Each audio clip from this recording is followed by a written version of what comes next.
Welcome to the season premiere of Third Song In Season 5. This episode, Chris spends a lot of time talking about horror movies and horror books, television horror, and I'm just hoping to get out of this without too many bad dreams.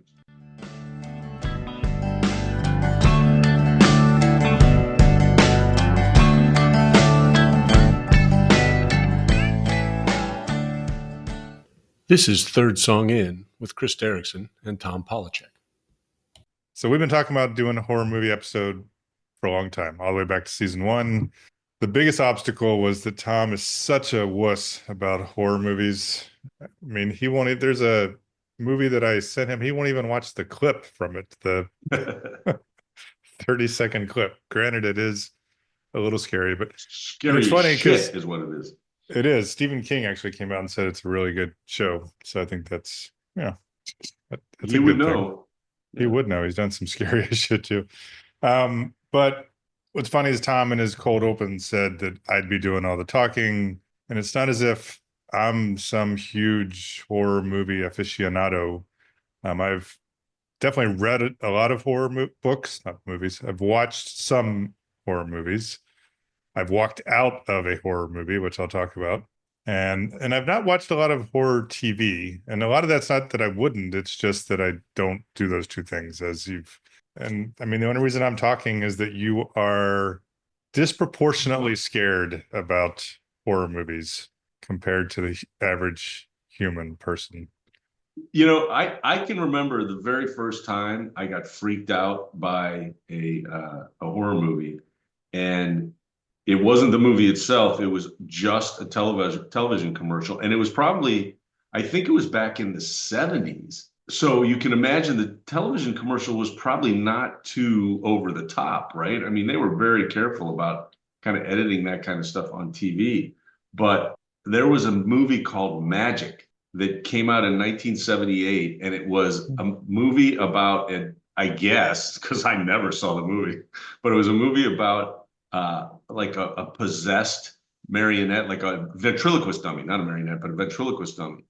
And there's very little to the commercial. They're just kind of somebody with a scary voice is voicing over, and it's just this ventriloquist dummy in the center of the screen. And at the very end, the head turns towards the screen. It was looking off screen. It turns towards the screen and just says like two words. I don't even know what the words were. It could have been Egg McMuffin. All I know is I ran from the room screaming. Is it like an 8? What would I have been? I was like 12, and it scared me so bad I left the room. So I've never seen the movie. I know that now there's like the Chucky movies. Those are all like haunted dolls and puppets. I think are a subgenre anyway. And I understand why, because that commercial literally scarred me for life. I'm like so scared because of that.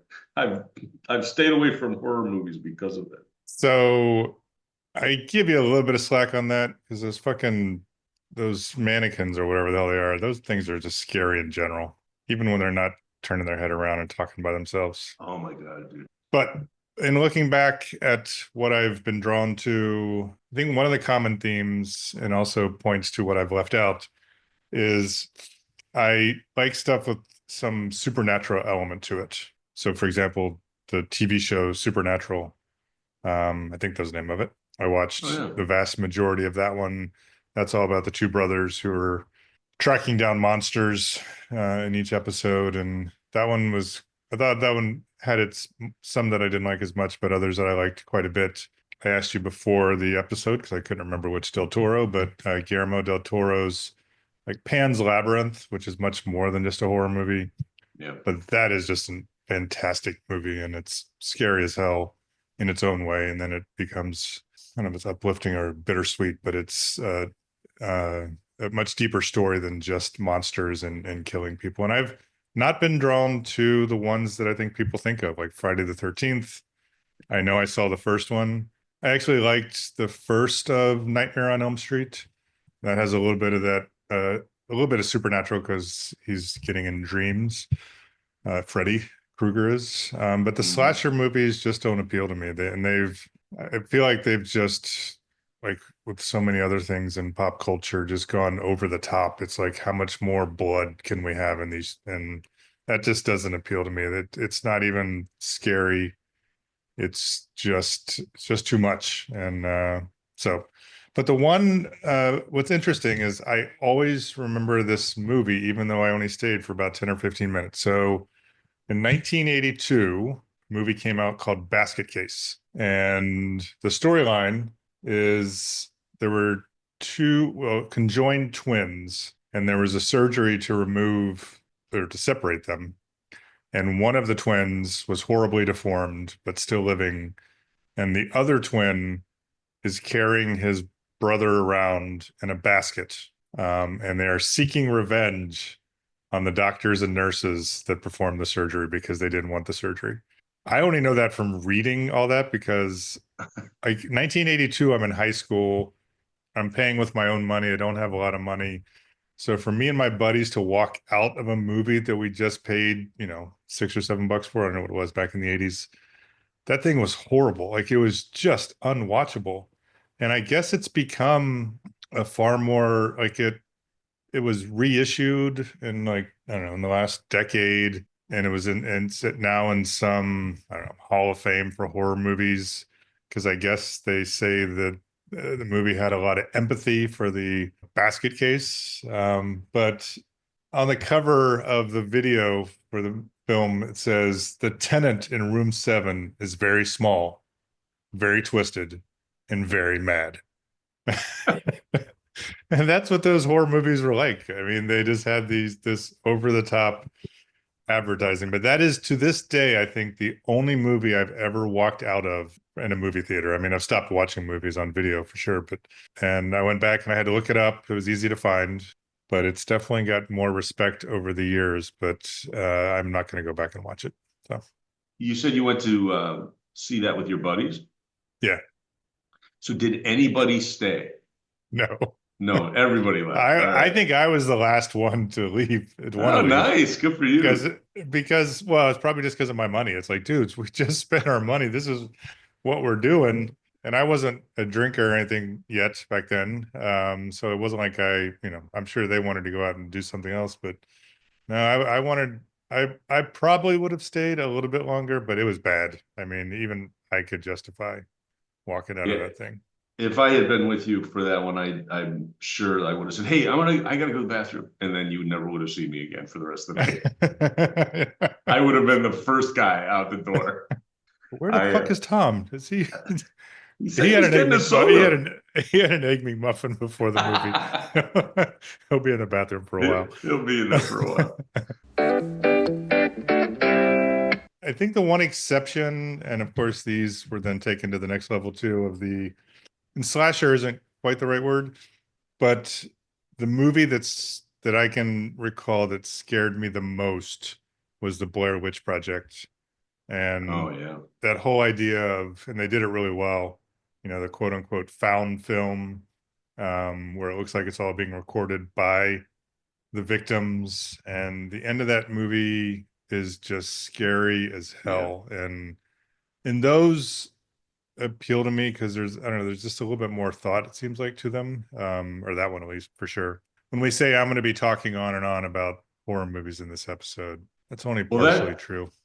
that one I did see in a theater. I remember seeing that uh, with another couple, and we went to dinner first. So first of all, I drank too much before that movie, so I was a little drunk going in, and we got there late. And this is before you. This is pre-COVID, like well, obviously way pre-COVID, but you didn't reserve seats or anything. So we got there late and ended up sitting in the second row.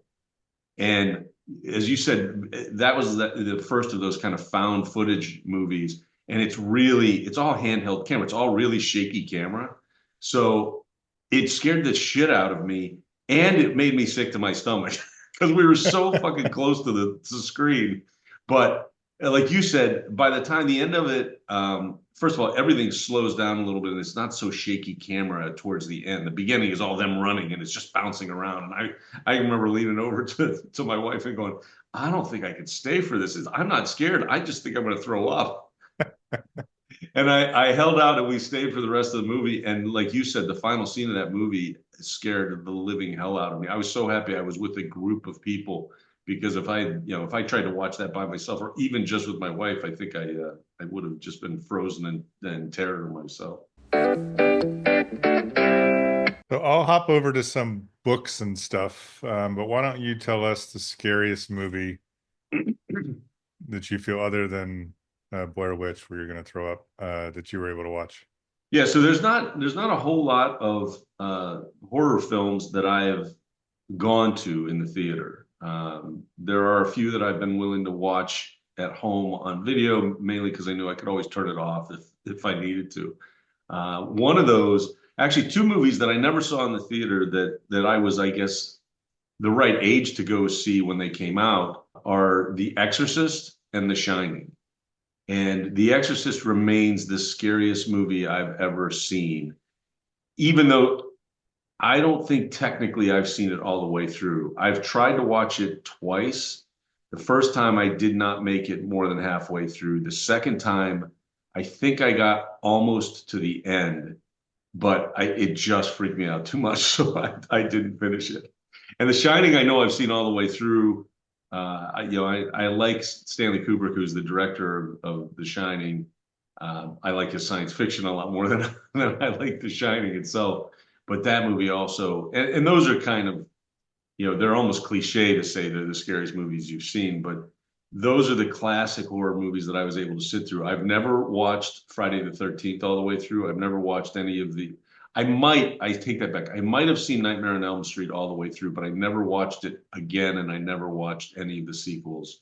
And then there's Halloween. I've never watched any of the Halloween movies. So as far as kind of what people would call classic horror at this point, I just haven't watched many of them. There are a few sci-fi movies that I've watched that I think fall into the category and frankly faked me out and scared me because I thought I was going to see a science fiction. I was like, hey, this will be like Star Trek. And then, there's the fucking, alien, there's some creature, ripping its way through somebody's chest. And I thought, oh, this isn't going to be good. But one of the sci-fi movies I saw that there must have been some hint that it was going to be as scary as it was. But I watched the movie Event Horizon. But it's like a deep space sci-fi thing. It's a little bit like Alien, but it again. I don't think I even sat through the whole thing. I think I rented it and I got halfway through and it just scared the living shit out of me. But that movie I remember being really, really scary, and I like I said, I think I get lured into some science fiction, and then I'm like, this isn't science fiction. This is somebody wrote a horror movie and just they did this just to fake me out. I'm trying to remember who starred in Event Horizon because I'm looking for the full cast and crew. So Event Horizon came out in 1997. Oh no, it's Lawrence Fishburne. That's who it was. He was the lead, and he's a great actor. Sam Neill was in it. I thought it had a good cast, and I'm sure that's part of the reason I wanted to watch it. But I did not make it through. And So on to some books. So as I've thought about it, the two genres that I've probably read the most are science fiction by far, and then horror, with the notable exception, and you probably won't be surprised, that I've read hardly any Stephen King, yeah, which is probably because he's too popular. I don't know that I did. You're right. I didn't think about it. I don't know that I made that decision consciously. But if you think back to, like, I was trying to think of like what I always think about, what books, like, if you see in airports or just people walking around with. And back in the 80s or whatever the time frame was, like the Anne Rice, the Vampire Lestat books were everywhere. And of course, they made that into a movie. I think Tom Cruise was in it. And I love those books. I couldn't get enough of those. And the problem is for every good vampire book, there's probably 20 really bad vampire books. So I think I maybe only tried a couple others. And I wasn't really drawn to monsters so much unless they were, I don't know, this is like a typical thing someone would say. You'd want it to be a little bit more intelligent, I think. And like one of the people that I've really been drawn to is related to Stephen King. It's his son, Joe Hill. I'm not sure if you read any of his stuff. I bet you could read his stuff and not be too scared, although I wouldn't say that for sure. The three books of his that stand out for me the most are 2010. He wrote a book called Horns. It's about a guy that starts growing horns like the devil. I won't get into all the details of it. It's a really interesting read. Heart-Shaped Box is also really cool. It's about an aging, I don't know if he's heavy metal or just hard rock, old guy who likes to collect all this stuff. And at one point he buys a heart-shaped box, and then all this weird shit starts happening to him. And then the one that I am connecting to the monsters is his book, and it's a license plate. The license plate is NOS4A2, which is Nosferatu, which is, if you recall, it's one of the original vampire movies from way back. I think it was a silent movie, but this is basically a modern twist on a vampire type of story. A girl, it's essentially forgotten, but I think she escaped from this guy, and he's seeking her out the rest of the book. So some scary shit, but I just find that Joe Hill is very readable. I think it's some pretty intelligent horror. Nothing that scares me too much, but it definitely has that supernatural aspect to it that I like. And then the other one, and I didn't know this, and we always try to tread lightly on this, but Neil Gaiman is easily someone who I've probably read the most of. I've talked a lot about Robert McCammon, so I won't rehash that. A lot of his early stuff was in the horror genre. I obviously loved it because I'm still reading his stuff to this day. But Neil Gaiman, I don't think I've read a book by him that I not only haven't liked, but I've felt the need to recommend to other people, which his quote unquote kids book or teen book, I guess, was the Graveyard Book, which I think Yeah. is just one of the best. It's a great book. And the opening scene is, I remember reading it, and I went back and read it a couple times because there's nothing graphic about it, but it just struck at something that scares the shit out of me. It's people snuck into this kid's house and murdered his family. There's nothing graphic. He just realizes that it's happening, and he sneaks out the window and walks down to the graveyard and discovers this whole other world. So it's this balance between life and death. It's a really well written book, even if it is directed more at teenagers. And they were making it into a Disney movie, and they've put it on pause because Gaiman has been accused of sexual assault. So I just Oh, I didn't know that. I just read that yesterday, or the day before we were originally going to record this, and so it doesn't change the fact that I've read so much of his other stuff. I think American Gods is I No. wouldn't call it horror per se, but that's a fantastic read. Really cool book. And Yeah, then the that's. other one, oh, good. Oh, go on. I'm sorry. Go ahead. No, you're good, man. That's more like mythic Yeah, I was actually. That's exactly fantasy. what I was going to say. I, although I don't like horror, I don't mind monsters depending on the context. And I do and did in particular in the past read a lot of fantasy, a lot of stuff that is kind of, has a mythology to it.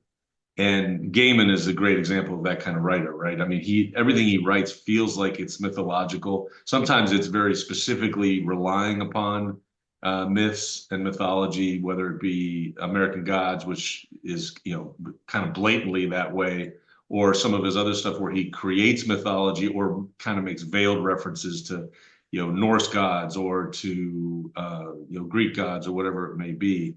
And I'm with you. I didn't realize about those allegations against him because I think he's a phenomenal writer. And as you were talking, you mentioned Joe Hill. A couple things. I didn't know he was Stephen King's son, first of all. However, I'm looking at a photo of him on my screen, and he sure as hell looks just like his dad. But he's also a comic book writer. And Oh, yes. I Yep. spent time in comic shops, and I when you said Joe Hill, I was like, wait a second, I know that name.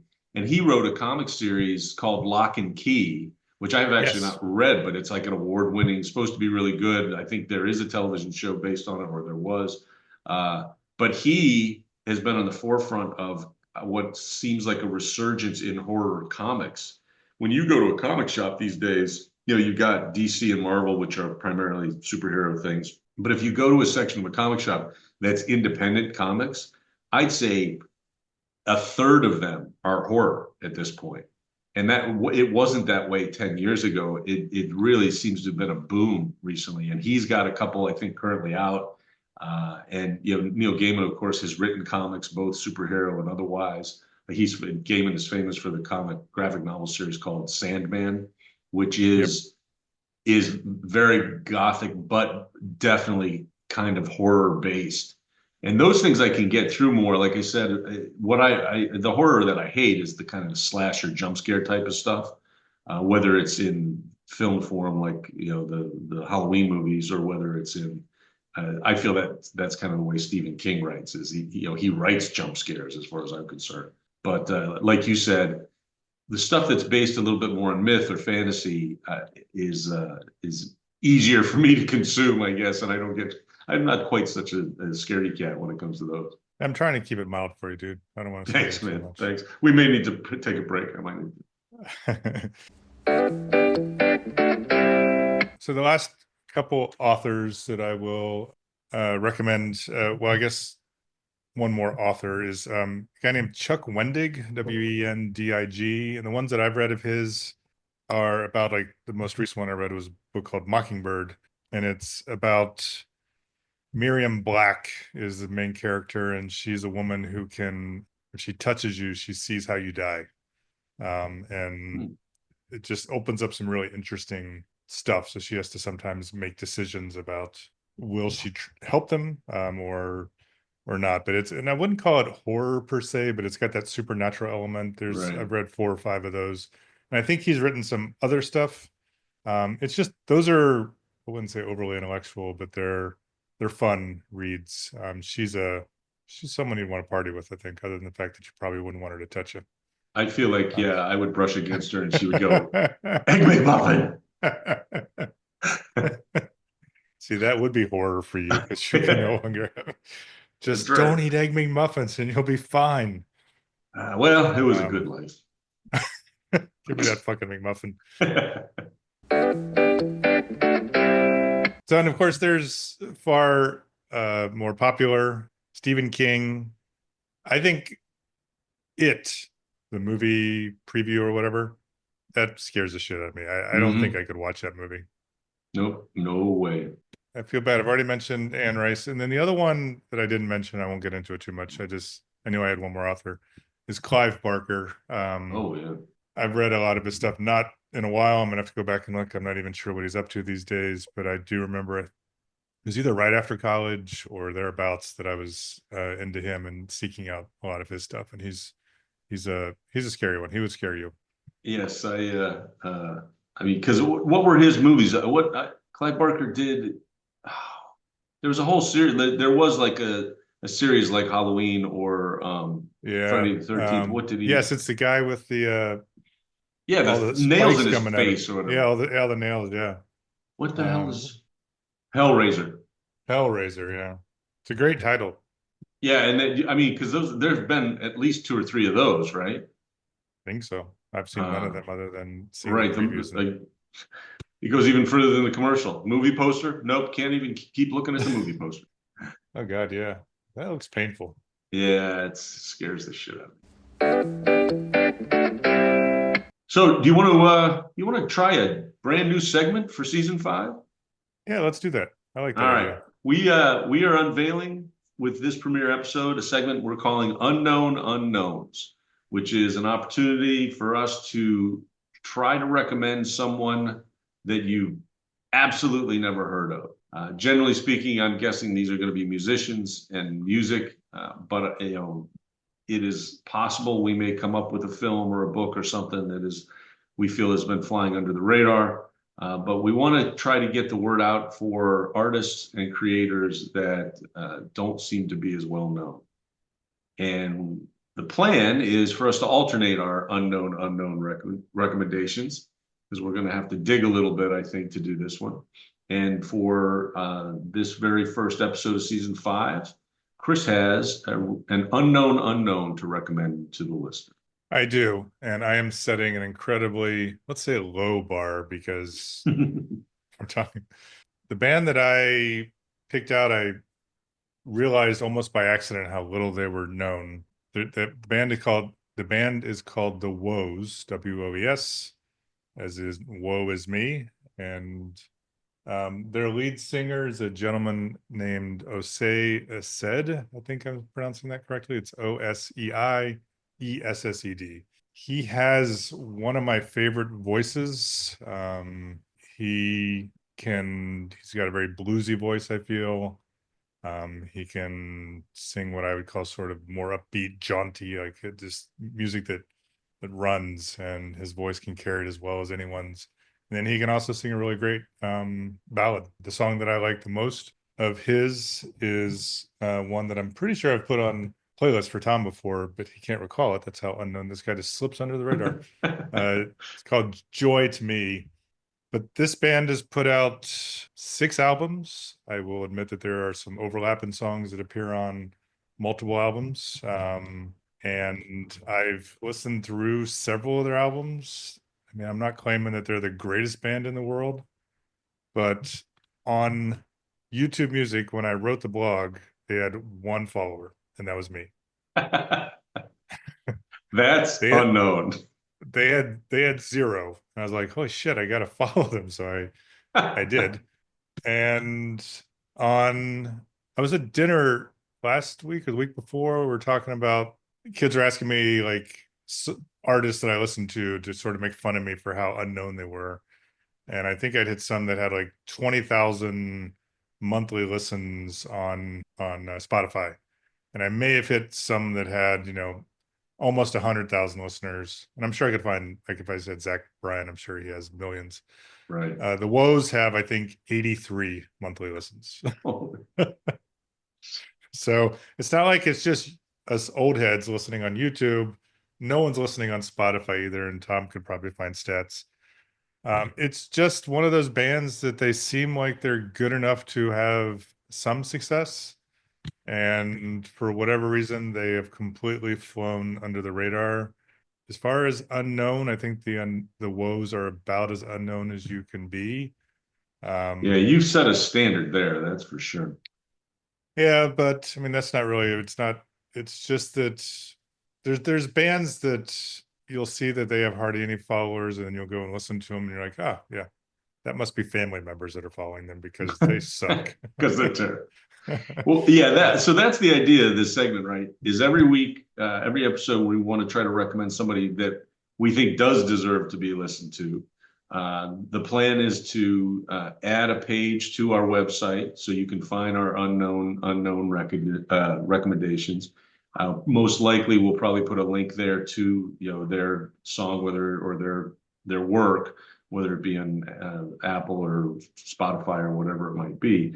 But our hope in creating this part of the podcast is to direct people there so they have more listeners than just Chris, for example. We're going to try to avoid the shitty unknown unknowns and recommend people that we really think deserve more exposure. And that means we'll get them out to all of our listeners. So there you go. That'll set them off like a rocket ship. I'll try to reach out to Osei Essed and let him know that this avalanche of listeners is coming. Yeah, they got to be ready. They may need to upgrade their computers. It may be too much for them to handle. Yep, so that's our first segment for the new one, Unknown Unknowns. And speaking of new segments, we are going to modify slightly how we make some recommendations, because that's the primary purpose of this podcast, is to recommend stuff that we like. In the past, we would recommend something from what we called then, which was generally 80s, 90s, before 2000 anyway. And then we would recommend something that we called a now recommendation, which was closer to the current day. This season, we've decided each episode we're going to make a pop culture recommendation from a specific year, starting with 1981 and finishing at the end of the podcast with, I believe, if I can do the math, 1990. And we haven't come up with a title for this, so this is just going to be our 1981 recommendation for this episode. Why don't you start, since I talk so much about the unknowns? Sure. So I think at least my thought was that we would do what we had done in the past and try to link this recommendation to the theme of our episode. And it's hard for me to make a horror recommendation because I run screaming from all of that kind of work. But as I thought about it, I did realize that one of the subgenres of horror that I can generally watch or read is horror comedy. And I think one of the best examples of horror comedy is a film from 1981. It was directed by John Landis, which I didn't realize till I looked it up. The movie is called An American Werewolf in London. It starred David Naughton and Griffin Dunne, and it is about exactly what it says. Basically, a couple of American tourists who are in London. One of them is out late at night and ends up attacked by a werewolf and becomes a werewolf himself. It is, I think, a very funny movie, even though there are some pretty scary. I mean, the effects are very dated, being 1981. The change to werewolf is kind of ridiculous to watch now. And the very end of the film, there's kind of a supernatural end, and the guy kind of fades away, and it's frankly a little painful to watch from 2024. But very funny. The actors are good. It was well written and directed, and I think probably ripe for a reboot because I think now they could really do the effects part very well if they could get similar actors or similar talent to act in. But anyway, my recommendation from 1981 is An American Werewolf in London. You will be able to find that also on our website. And the other twist that we're doing is that we are going to rate each other's choice. This is a little informal right now, but criteria that we should look at are how well it fits with the theme of the episode, overall quality of the movie, and then sort of cultural significance and or not too obvious. Like there was some movies, I think one of the Halloween ones or something came out in 81, and I didn't choose that one because it seemed very obvious, but maybe I'm wrong about that. But so with those criteria in mind, ties in perfectly to the episode, which is really impressive for Tom because I know he's not watched a lot of these movies. Right, right. He's sitting there. I think he's a little nervous just thinking about this one. Mhm. As far as overall, like, I think it's a popular movie, but I think it's one that we often forget about. Like when you made that recommendation, I'm like, oh yeah, that was an awesome movie. Like I remember watching that. I don't remember if it was at the theater, but I wasn't excited to watch it, but I really enjoyed it. It was a very enjoyable movie, and you're not wrong about the special effects. There's one in I think in a movie theater where he's talking and like most of the skin is falling off of his face. Yes, yeah. How he talks is very fake. I mean, it looks fake, but it's still you get the idea. Yep. And overall quality, I mean, I hate to start with a 5 out of 5, but I think I'd like to think that one of the reasons they haven't remade it is because this one was done so well despite the challenges with the special effects. It's a very entertaining movie. It's funny, as you said, and it's definitely got some, you know, there's some horror elements to it. So I'm impressed. I'm going with 5 out of 5 because I do think it's one of the better movies from back then. Nice, nice. I'm very proud of myself. You should be. All right. And then mine is a little bit working my way backwards. One of my favorite movies, and I usually avoid the over the top ones, but one of my favorite horror movies of all time is Army of Darkness, um, which is later. It's from 1992. It's subtitled Evil Dead 3. Um, and in working my way back, maybe my second favorite movie is Evil Dead 2 from 1987. Neither of those fit the 1981 criteria. So I went with the original, which is directed Evil Dead, which is directed by Sam Raimi and stars just one of my favorite actors, uh,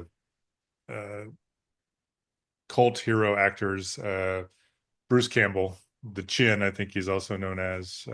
He was in oh shoot, Burn Notice, which is a really fun Yes. TV show from not 1981. But Evil Dead's about folks going out into the woods and doing stuff they shouldn't do, and really bad stuff happening.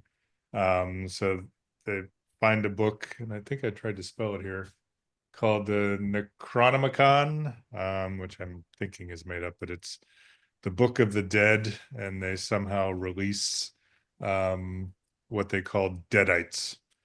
So it's not as comical as it sometimes comes across as, because they're not, maybe not intended to be as comical as it does. But I would argue that Evil Dead it seems like a low budget first attempt, but it found an audience, which is why Evil Dead 2 and Evil Dead 3 were made.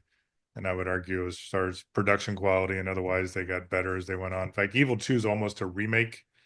It's sort of a sequel and a remake at the same time of Evil Dead, Oh. to bring it up to a standard. Because I think Evil Dead is, if it's a little hard to watch. It seems very low budget. But it starts what I think is a very successful and very fun series. And if you were to start with, you could start with Army of Darkness and not miss anything.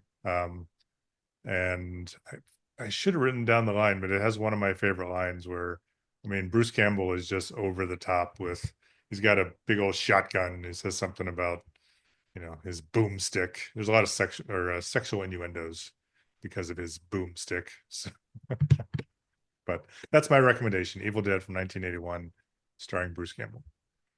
Yeah, so I have seen most of Evil Dead, which is probably that's probably the highest praise I can give any horror movie, is that I almost sat through the whole thing. I haven't seen either of the sequels, which I understand are much better. Yeah, here's the thing. I'm not a big fan of Sam Raimi as a director. Yeah. He has definitely a very specific style. He's done some other films. Like he directed an MCU movie, a Marvel movie, Yeah. which was one of the I think it was the Doctor Strange sequel, which is one of my least favorite MCU movies. And it's purely because you can watch it in the first 10 minutes. It's a Sam Raimi movie. You don't have to look at the credits, because he just has a very distinct style, which I appreciate. And of course, he has a huge following. And those Evil Dead movies, you're talking about cult classics. I mean, people love those movies. And he, in some ways, and again, so when did that came out in 81? Yeah, that seems like it was a prime year for horror comedy, because I would consider, if only because of Bruce Campbell, that to be a horror comedy, because he is funny in the movie. And I'm from what I understand, and I haven't seen the other films, he just got better and better in that character of Ash, right? Something like that. Yep. And there was actually a reboot. Well, reboot's not the right word. There was a television show that was based in that world. I can't remember what it was called, but it starred Bruce Campbell in it. That was like on streaming cable somewhere. Yep. And I think it did really well too. So my rating for your choice is a 2 out of 5. And truthfully, without Bruce Campbell, I don't think it gets to 2. He saves that film as far as I'm concerned. And some of it is, like you said, I think extremely low budget, probably one of the first movies that Raimi did. He developed a style. He did Darkman too, I think, was another one, which is kind of a cool horror take on superheroes. I think he's a very inventive guy. I'm not a big fan of his style, his aesthetic, I guess, which is why, for me personally, I can't give it higher than a 2. It's definitely some intellectual property that has gone on, and not everybody can do that. In fact, very few people do that. I can't disagree with that. If you tried to give Army of Darkness only 2 out of 5, I'd jump through the Zoom thing and punch you in your Egg McMuffin face. I think this whole Egg McMuffin thing's gone too far. I must say. Know. I'm afraid I will stop after that one. Well, where else are you going to go after Egg McMuffin face? I don't know, man. Don't challenge me. Now is time for Post Facto. It's a mistake. It's a mistake. Post facto is our opportunity to correct mistakes we may have made in past episodes. In this case, it would be past seasons, since this is our premiere. Sometimes it gives us a chance to flesh out some stuff we weren't able to include in the recorded episode. In this episode's post facto, I do have a couple things to not so much correct, but add to from the finale of season 4. In season 4, at some point, I was referring to a book about the music scene in Athens. We were talking about overrated and underrated bands. We were talking about B-52s, and I mentioned a book that I really enjoyed, and I didn't mention the title. And the title of the book is Cool Town. It was written by Grace Elizabeth Hale, Hale, and it does talk a lot about B-52s. It talks about REM. It talks about a lot of other bands that came out of that kind of art scene in Athens, Georgia. I do think it's an interesting book to read, and I forgot to mention the title. So it is Cool Town. You should look for that book. And then I had one other post facto, just because I thought about it. I actually had to re-listen to the episode, obviously, as we were editing it. And I made the comment that after Scarface, Pacino was pretty much an over-the-top kind of actor. And I made an exception for, I think, for the character he played in Heat. And I may have even said the same thing for Son of a Woman, because I know he won an Oscar, but I don't think anyone could call his performance in either of those films subtle. And I think I used the word subtle. And I was thinking about Heat after that, and the line in Heat where they've got this guy trapped, the guy who was fooling around with one of the gangsters' girlfriends, and basically got himself into trouble. And all I remember is him saying, and you couldn't help yourself because she's got a great ass. And he like shouted it. It was like so much louder than every other part of the dialogue. And it just occurred to me, I was like, that wasn't subtle at all. Al Pacino hasn't been subtle since long before Scarface. So those are my post factos. I don't know if you have anything for this episode. I don't. I do have a recommendation, though. I think in all future episodes, we should have you do an Al Pacino impression, because that was really good. Save it, man. Save it for the next one. Next, we have staff picks. Random, just around the corner from you. And staff picks is another set of recommendations. That's what we like to do. We like to talk about stuff that we think people should listen to or read or watch. The idea being something that's either just recently out or coming out soon. I just listened to a song that came out on September 13th of this year, of 2024, and it is a cover of a Wilco song called Jesus, Etc. And it's one of my favorite Wilco songs, and it is really interesting because it's sung by one of my favorite kind of new voices, and somebody that I've talked about in the past. I think I wrote actually a blog about Josiah and the Bonnevilles. So this is a cover by Josiah and the Bonnevilles, Richie Mitch and the Coal Miners. It's Jesus, Etc. It is a fairly straight cover of the Wilco version, but the voices are so different and the musicianship is just different, and it's really a cool song. And I think our listeners should go out and listen to that. You got a staff pick? All right. Yes, I do. And I was wavering a little bit, and then I read a review of this band. So the band is called Grady Spencer and the Work. I know I've put at least one of their songs on. The one that I have is fairly popular, I think. It has more than one follower on YouTube Music, which is By Now. And I don't even know if you remember it, but it's a nice song. They're more of a Texas sounding band, multiple influences, I would say, but I went and read the review and I had to do this one because of how bad I screwed this up in a previous episode. So they are described as a band that knits together the red dirt music of Oklahoma and Texas with with rock and folk. And I think that's a really nice description, and it's probably accurate, which is not how I described those bands. I don't even know what they called them. It was like Red Mud. I don't even know what I Red did. Clay, I think, is where we Red were. Clay, that's what I did. But one of the nice things about today is that bands don't just wait to release a new album. They put out little glimpses into what's coming. And Grady Spencer and the Work have released 3 singles from what seems to be an upcoming album. One is Time Zones, which is okay. The second one is a song called New Dress, which I like a lot. It reminds me a little bit of, it's got a little bit of the Radiators type of sound. It's got a New Orleans-y sort of upbeat sound to it. Would have recommended that one because I do like that one quite a bit. But one that sort of falls in between in the influences, and I think it's got the same upbeat sound, is called The River. So these are all out there on streaming services. I would recommend definitely The River and New Dress. And then if you like that stuff, go back and listen to some of Grady Spencer's and the Works previous material.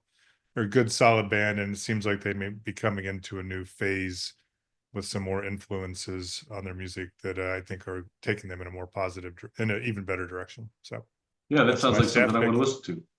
I would think you would. What's next? Our playlist picks.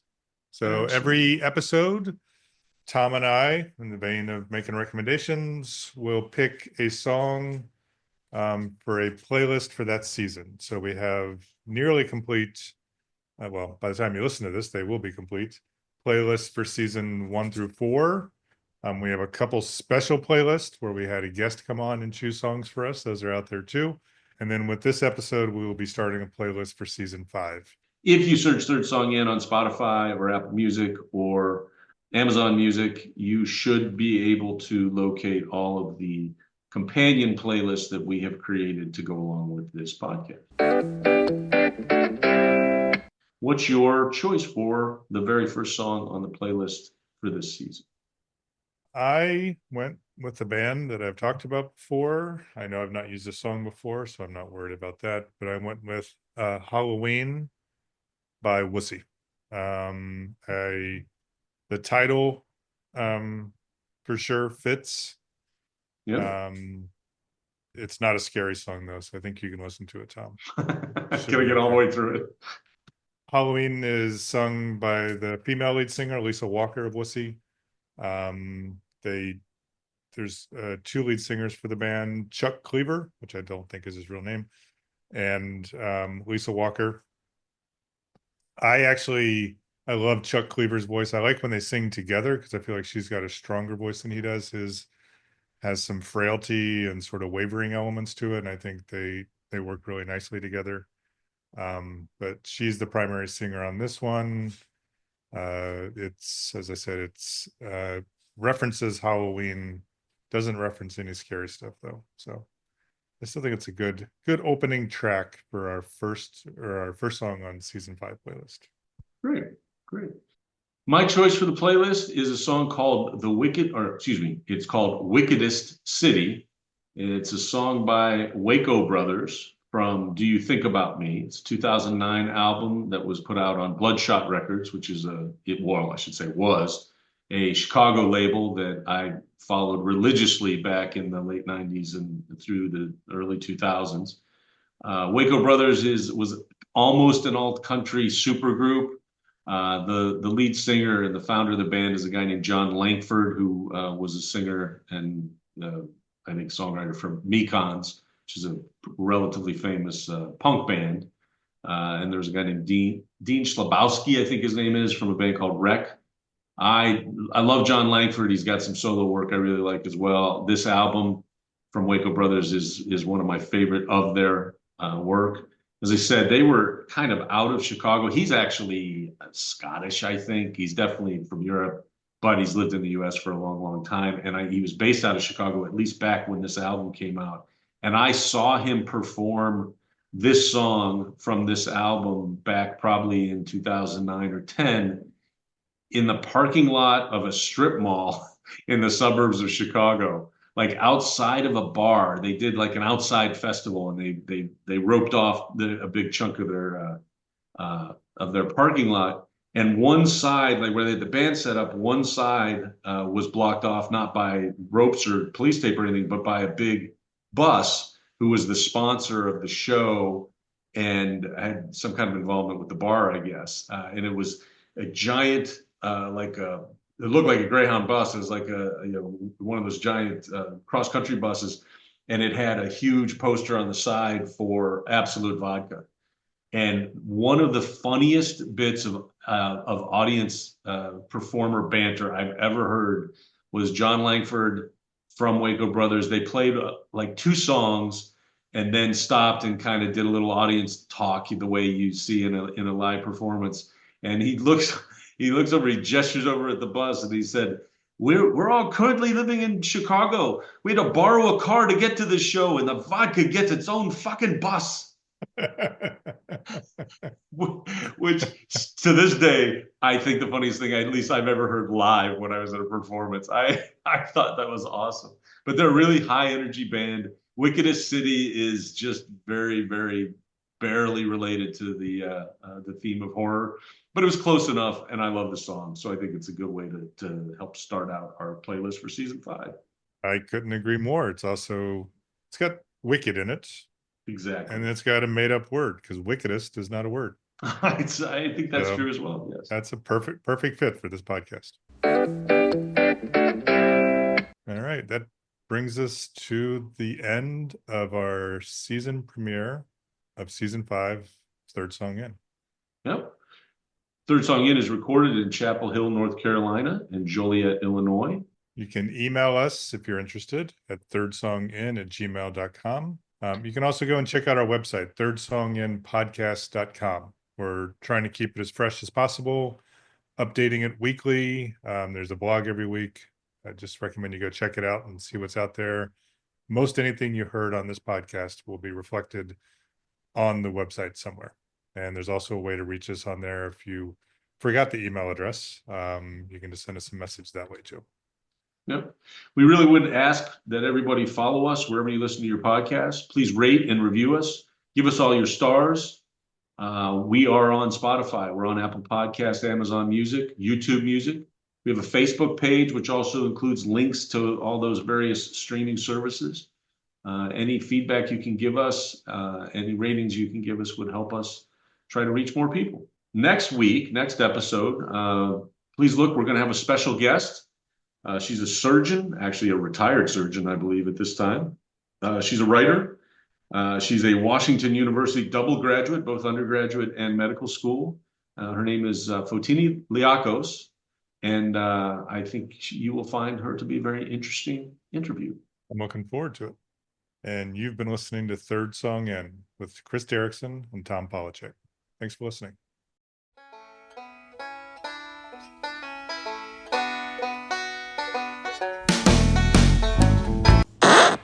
Well, where else are you going to go after Egg McMuffin face?